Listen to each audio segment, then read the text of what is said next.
Good evening, everybody. This is another edition of Wrestle Popcast, and my guest tonight is Jayden Steele. How's it going? How's it going, buddy? Hey, thank you for coming on. Anytime. So how's your week been so far?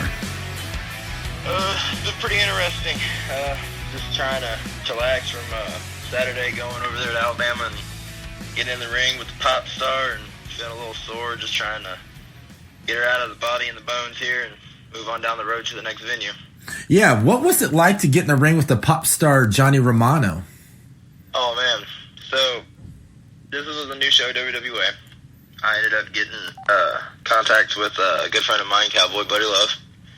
Hits me up, gives me the details and the specifics. I'm like, all right, I'm game. So here we go. Jump in, go about 300 miles down the road, hit Dothan, Alabama.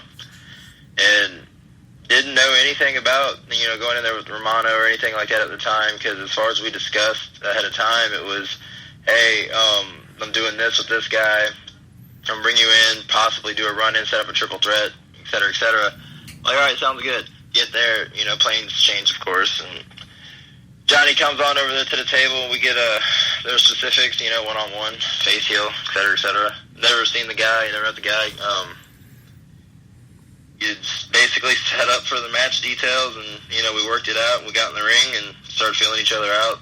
Had a blast. Love the dude. Dude's great, inside and outside the ring.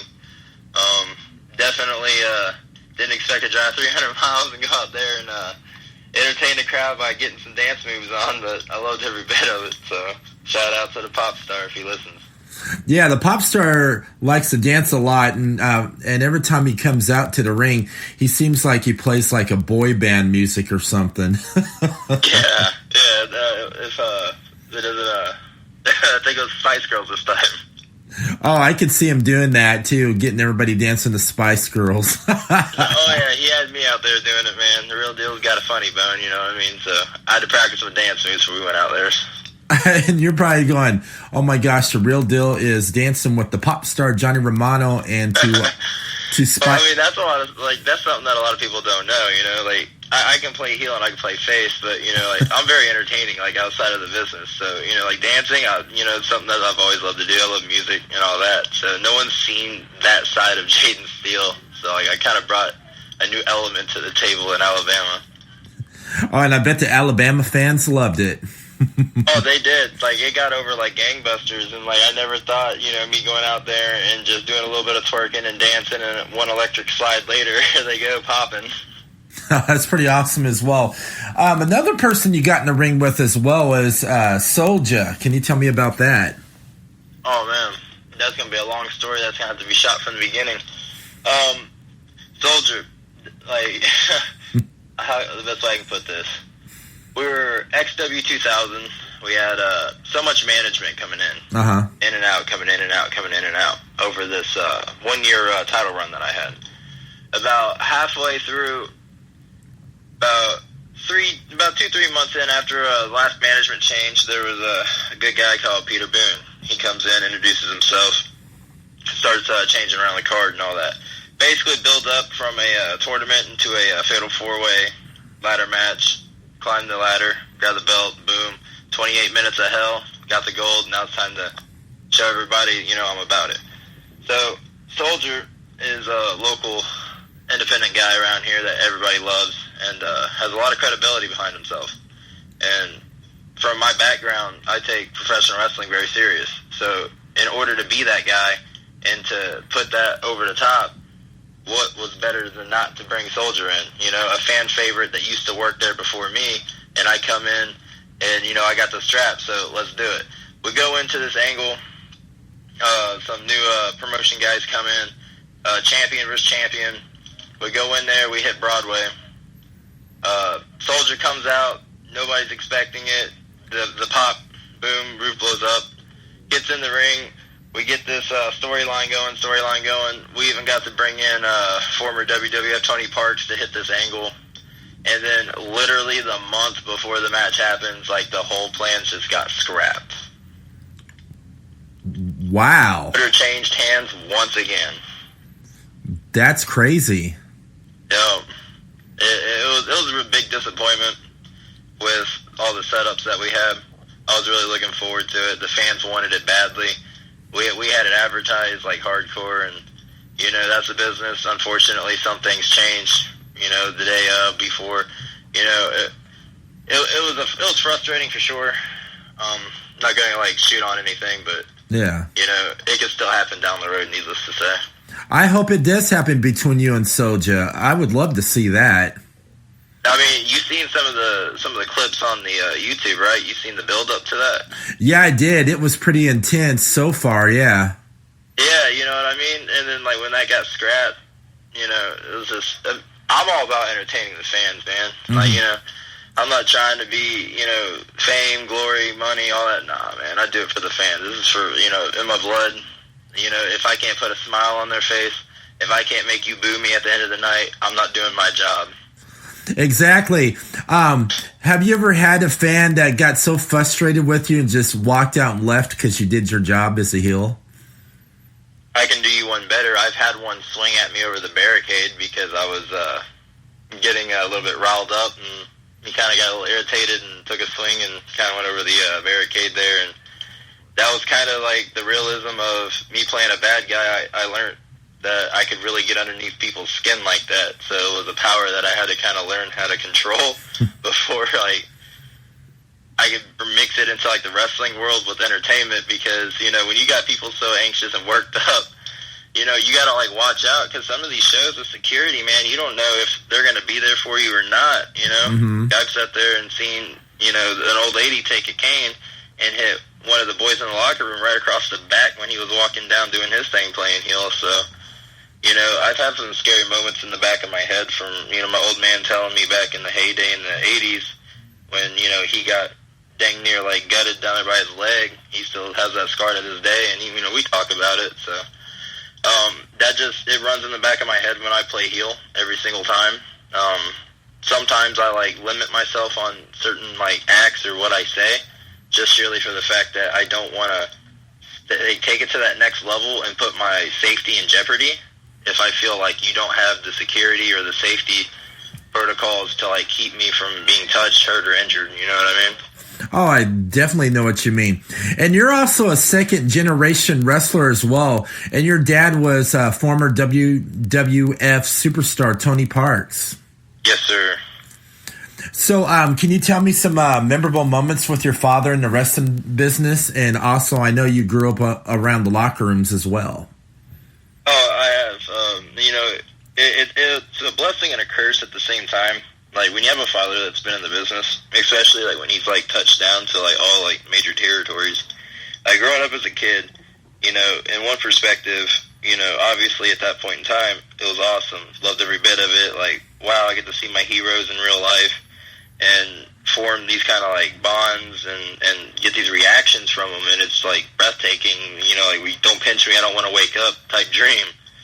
And, you know, I could remember being in those locker rooms, like, memorable moments. I'm going to have to say, Slaughter's my dude. I remember when he bounced me up and down on his knee and nicknamed me Jumpin' Jordan, and he'd get in the floor with me and let me just try to wrestle him around. And, I mean, it was great. Like, the guy was full of personality, and definitely influenced me along my journey to get where I'm at today, for sure. Since Slaughter influenced you as well, and your dad was in the wrestling business as well, so when you finally decided to train to be a pro wrestler, how did you tell it to your dad? Were you like a little nervous, or you didn't know what your dad was going to think about it? And then also, did your dad train you too? Well, I knew what I wanted to do. I just didn't know how I was going to get it done. Mm-hmm. Being, you know, my father's been there, done that. That's a lot of pressure and some, you know, shoes to fill. So, you know, I automatically knew I wanted him to train me. I didn't want to be trained by nobody else. You know, he was the reason why I was around that business. He was the reason that, you know, a role model to me. You know, so I had to try to, like, beg him for years. And, you know, he just hit me with those questions. Are you sure you want to do that? This is a rough sport. You know, it's not for the faint of heart. You're going to be in pain all the time. You know, I don't want you to do that, et cetera, et cetera. Well, you know, years down the road, keep poking and poking and poking. Surely enough, he was like, all right, well, if you want me to train you, you go out, you get a ring, you go get a trailer, you bring it back here, you get all the stuff we need, and then I'll be happy to train you. So right then and there, I started searching. Ended up finding this ring up in Georgia. Went up, got it. About 10 hours later, I was like, well, I held my end of the deal up. There's everything right here. I want you to hold yours up. And then the following day, got in the ring. Best day of my life. Most painful, but best day of my life, because I don't regret it at all. It was like months later, knowing what the experience and the rush and the interactions that I would get later on throughout the crowd and like my journeys through wrestling, wouldn't trade it for nothing. That's pretty good. So how long did you train with your father before you got into your very first match? Well, with the training, about 2.5, 3 months in, I picked it up at such a fast pace that he was like real comfortable with like me being able to do like a basic little match, you know, for, like obviously first out. And in my head, you know, hearing other people's stories about how long they trained for months, all the way up to like a year, whatever, I'm thinking to myself, you know, I'm a perfectionist. I want to keep on getting better. So it got to the point where he was like, you're ready to get your first match, but I wanted more training.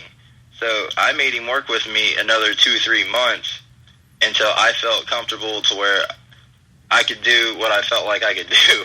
And sure enough, you know, the whole time he's sitting there saying, I've trained you to the point where you just need experience under your belt. You need to be in front of that live crowd. I can't teach you that. And sure enough, you know, go all pro wrestling. Here I come. First match up, tag team titles. You know, they're on the line, and I'm sitting here flipping out. I've never, you know, been in a tag team or anything like that. So inside, my heart's just racing 100 mile an hour, and I'm just sitting there like, oh man, I can't fudge this up. Like, I got so much riding on me and like my background, because I came in automatically with a target on my back, because you know people know my old man around here locally, and you know, of course they're gonna ask when you're in the locker room. So instantly, you know, I got a bullseye on my back, I feel. So I felt like I had something to prove coming out of the gates. So, you know, jump in the tag match, you know, they started off, you know, get tagged in there. I'm nervous as hell sitting on the side of the apron there, come in, and just half-ass rushed, I felt like at best. I mean, I'm not going to say that it was great. I'm not going to say that it was good or nothing like that. But, I mean, the best you could do for a first time out, I guess you could put it. But needless to say, I got the job done. So was your dad there at your very first match as well? He was. It made it very special. You know, like that's half the reason why I was nervous. You know, your role model sitting there, you finally getting to do something. You lace your boots up for the first time. It's just any worker around the world, like, you know, they can vouch. You just can't take that experience and like how you feel. Like that first time you walk out of that curtain, it's just something that clinches onto you. And if you're about the business, and you know, you got the bug. Oh, I definitely, and I believe you as well, and that does really happen as well. And since you've, you know, been wrestling for a while too, who's some of your favorite guys you like to get in a ring that you really had a great chemistry with and felt very comfortable and put on a good show? You know, sadly, as like I don't have it on film, but as far as like having a great show and like chemistry and all that, never worked him, and it was one of those situations where I just jumped in the ring with being booked against Airman Banks, and we just went in there. We were like second on the card, and like we got main event reactions. It was just, it flowed, it was smooth, and I hardly limited to any no mistakes. You know what I mean? And it's just wow. You know, like this really felt awesome. And we got to like the locker room, and you know, he came up, hugged me, thanked me, you know, said anytime down the road, I'd love to get back in the ring with you. And unfortunately, schedules just haven't meshed, so we haven't got to like have a part two or not. But if I had to pick one guy, it would definitely have been him. And it came out of the woodworks for chemistry too, because you know, you don't go in the ring expecting like to flow like that, and it was just a magical moment. You know, it was our time. I bet it was. So did the audience get a big pop as well? Yeah, they started digging it, you know, like we were catching like the cheap heat and all that, and then we had like a few falsies, you know, going into like some nice spots and all that, and you know, as the spots and the falsies unfolded, you know, they just pop all the way to the end, you know, and like we ended up coming up with a finish, you know, where I got my manager comes up, distracts the ref, I grab a chair, I can't finish him, swing the chair, recoil off the ropes, pound to the face, knock myself to the ground, he comes off the top with the finish, and then we go home on it. And, you know, they ate every bit of that up. You know, my facial expressions whenever, like, I pop myself or do something, like, ignorant or funny in the ring, like, you know, I try to make sure, like, I tell the story with my body. Hey, that's pretty good. You do that as well. And since you've been trained by your dad, I bet he probably, you know, taught you everything, you know, like the old school way, like back in the day, you know, like promos, in-ring psychology, and how to throw a great story. Correct. And, you know, like, to this day, he's always on my ass and nagging me about, you know, this and that. And, you know, it's a learning experience every single day. I mean, I'm a firm believer that you can't learn everything in this business. You learn something new every single time you're around the business. And from input from the boys in the locker room all the way down to my old man, you know, like, I critique and criticize, like, all my stuff. Like, I still don't believe that I've had a perfect match to this day. You know, I'm always trying to find the little things that I can improve on. Mm-hmm. What I do is, you know, I'll study my film for hours, and I'll nitpick the hell out of it, and, you know, like, call myself stupid and just criticize my own work because, you know, I felt like at that point in time, I didn't realize I should have done this over that, you know what I mean? From, like, little pieces of footwork all the way down to, like, drawing, like, certain kinds of heat or whatever the case may be. Like, I want to perfect it. And I can't perfect it if I don't learn or know any of my mistakes. And having a father that's been there and, you know, a good crowd of people around me with the boys in the locker room, you know, the sky's the limit. Oh, I bet. You want to go. Oh, I bet. So have you got a chance to wrestle your dad in any matches as well? Well, I'll put it like this, that whole Soldier at XW2000 build-up was going to end up leading to a twist where it was going to be me and my old man at some point. And that was going to be probably, that was my WrestleMania moment, I'll put it like that. Oh, nice. Unfortunately, it didn't happen. But as far as a sanctioned match, nobody's seen it. As far as being trained and, like, getting in that ring with him, then hell yeah, you know I have. And I'll tell you this, like, as far as chemistry goes, I'll tear it down with the old man. I bet you will. Do you think you'll get the 1, 2, 3 pin on your father if you wrestled him? Well, I mean, as much as I'd want to, you know, like, you know, maybe he'll pass the torch. You know, that's something that would have to be discussed behind the scenes there. But, you know, seeing how, you know, he's not, you know, active in the business as much anymore, he might pass the torch to the young buck. That's pretty good. How'd you come up with the real deal, Jayden Steele? Well, you know, growing up and watching wrestling and, you know, just seeing personalities come to life and gimmicks and all that, and seeing how loud and explosive and colorful some people were to, like, how exotic some, like, Adrian Street or, like, how Gold Dust, Dustin Rhodes, you know, like, all of them, like, presented themselves. Just finding, like, different forms of aspects of, like, how they got themselves over, how they found themselves.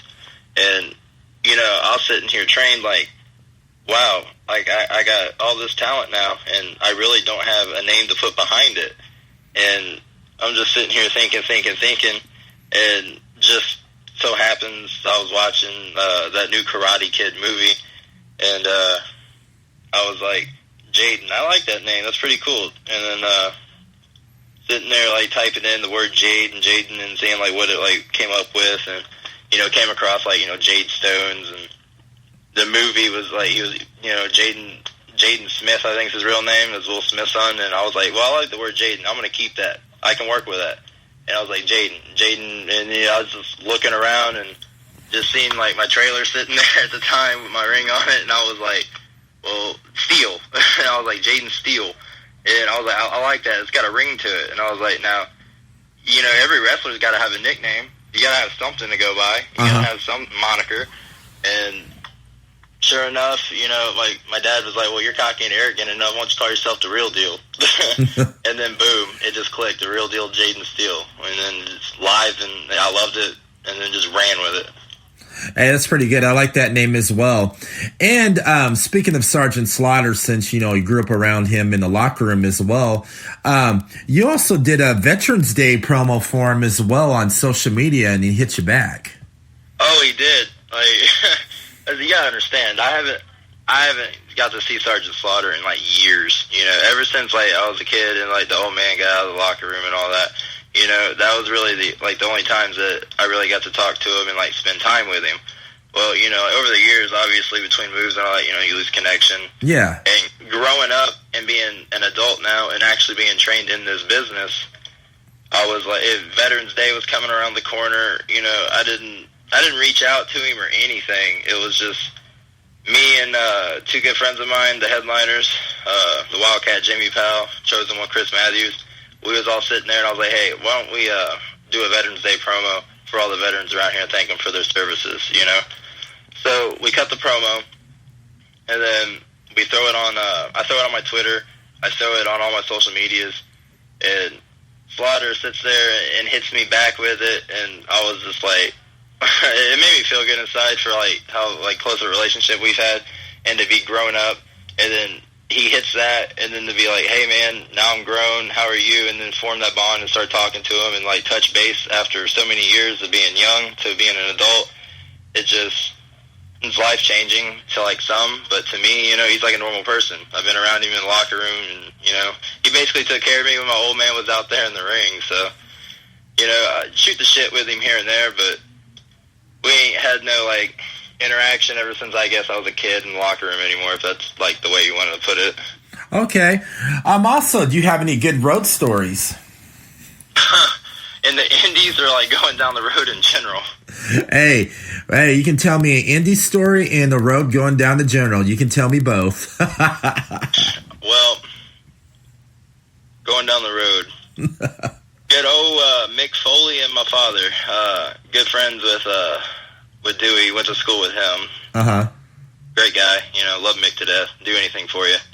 They're going down the road. Me and Dewey jump in there. We're riding with our dads going down the road. You know, we're young, like elementary school young, thinking, you know, our dads are badasses. You can't touch them. They're wrestlers. Ha, ha, ha. Yeah. So we're going down there, and we're cussing out the window and just, you know, being little kids and just thinking we're so badass, and ended up getting this one dude's attention at a light, and he like rolls his window down and like yells at us, and all of a sudden you just like the old man's window rolls down, and then make my old man look over at the guy and just basically like mean mug the dude, and the dude just gives this most like priceless facial expression and like just darts off as fast as he can when that light hit green. And you know, it's a cheesy moment, but like for me and Dewey back then at that time, like it was very memorable because I found it so hilarious because we were antagonizing these guys intentionally and we're putting our fathers on the spot for it. So, you know, I kind of apologize for being a little butthole back then, but it was something that I'll always remember for sure.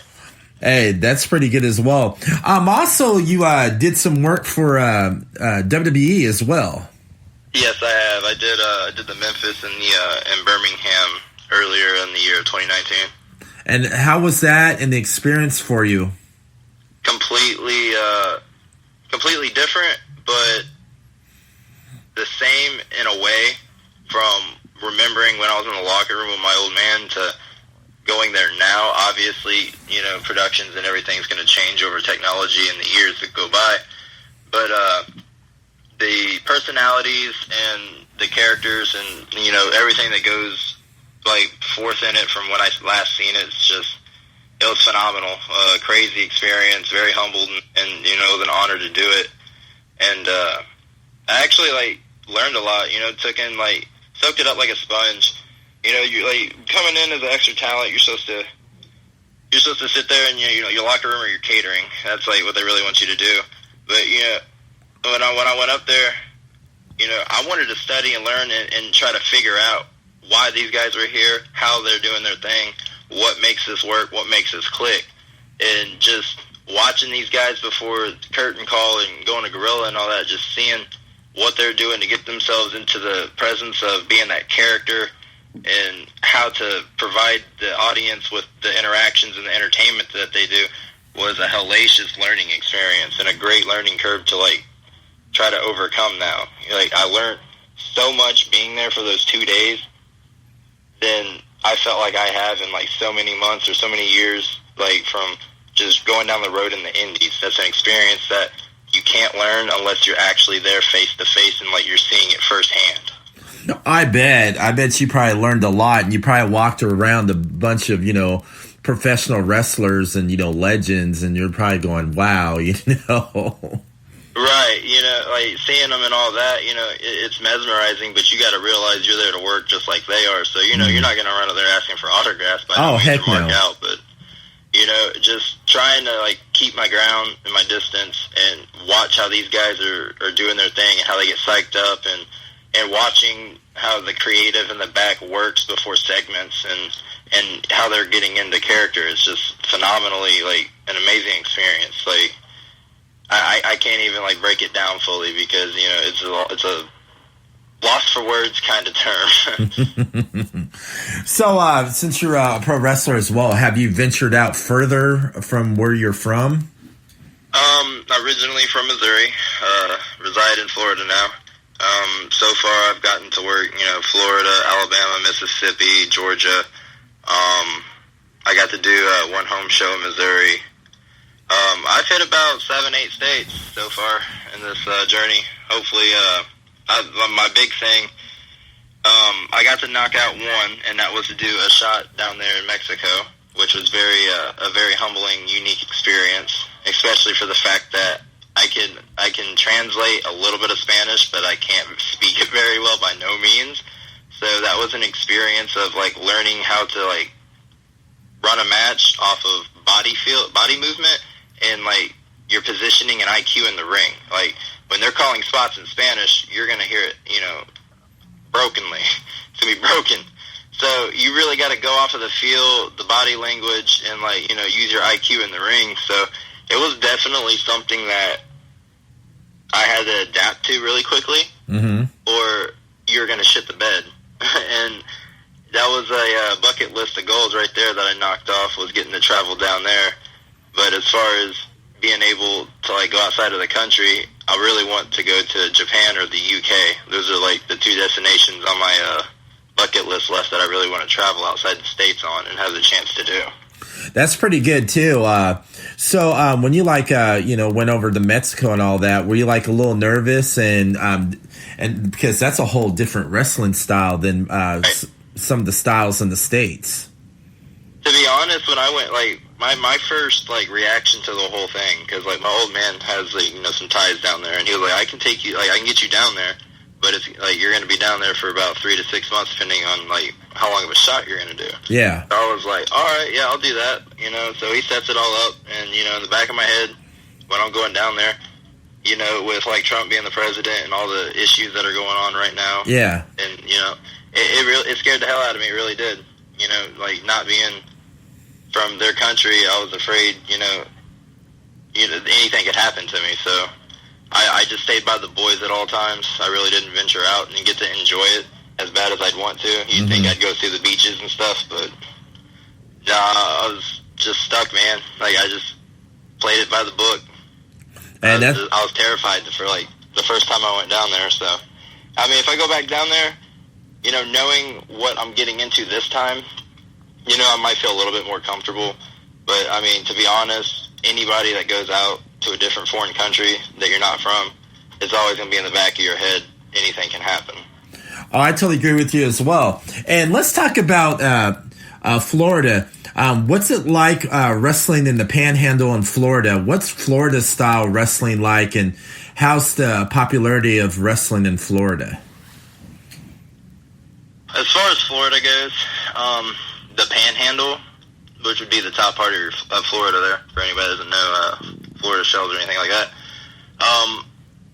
The Florida wrestling on top of the Panhandle, I mean, it's give or take on as far as crowds go and like where they're running, because you could go 30 minutes away and there'd be 70 to 100 people here, but if you travel 3 or 4 hours away, they could have 300 people. So like with the top part of Florida, it's really iffy on like how they break down and like how they fluster to all these feds. But the further south you go in Florida, that's where bigger crowds are that I've definitely noticed up here. Because at the Panhandle, like you're a good show for the Panhandle right now is probably 100 to 300 people in seats, and that's if it's advertised professionally and properly and everything that you need to do. But the further south you go, better promotions, great guys, better fans, more interactions, more people. It just feels busier and crowded, further down south. So if I was going to wrestle in Florida, I would definitely recommend going down south. That's pretty good as well. Have you ever thought about wrestling up in the Midwest, like Ohio or Indiana or Illinois? Illinois has definitely been somewhere that I'd like to go. I mean, I've gotten to go up there towards my hometown by St. Louis, Missouri, and got to do one match there. I'd really love to be consistent up there because I'm all about giving back in the business, and I've done benefit shows, cancer shows. The blue hair from Jayden Steele comes from his mother having cancer. He rocks that cancer color. That's where the blue hair comes into play. And that's a behind the scenes on Jayden Steele. I don't rock it for fashion. I rock it because it means something to me. But as far as going up there, Illinois literally is about an hour, 2-hour drive from Cape Girardeau, Missouri, and all that good stuff up there. So I would definitely love to venture off into Illinois. But taking all these miles in the Indies, it's really hard to get your trans or anything like that if you're going 500 plus miles and you're trying to pay for your gas and all that. Why would the promoter want you over the guy that's local down the road that'll do it for peanuts? You know what I mean? So you're constantly fighting for your spot. So if they don't feel like you're worth it, or there's somebody that can take your place, you got to provide something with your character that you can't get with that other guy. You know what I mean? Oh, exactly. So what does Jaden Steele enjoy doing outside of the wrestling ring? I know you're a huge Chris Angel fan. Yeah, I love Chris Angel. Entertainment-wise, that man's amazing. As far as outside the business, man, I'm a sports fanatic. I'm an adrenaline junkie. I've raced motocross and supercross the earlier part of my years. I mean, I've qualified for Loretta Lynn's twice, Ponca twice. I got a few buddies to this day that are on TV racing the full-blown circuit, and it's a good time. I get to go up there when they ride Atlanta or Daytona, or whatever the case may be. I get to pop in and out. But motocross, man, I'm always at that track if I can get the boys together. Constantly just trying to keep myself really in shape. Cardio is a big thing for me. I don't want to blow up in the ring and embarrass myself. Yeah. So I just try to keep myself active and just out of trouble. I'm an adrenaline junkie. If it's got board or wheels or whatever the case may be, I'm going to find out how to jump it. And that's pretty good as well. And speaking of motocross, how you were in racing and all that, have you ever thought, before you were a pro wrestler, did you ever thought about going professional as a motocross racer? I thought about it. I had local sponsorships growing up and all that, getting free parts and all that and racing it. But I was young at the time, riding it, and then I really didn't think about it hard enough to be I want to make this a job. So I looked at it more as a hobby instead of a chore.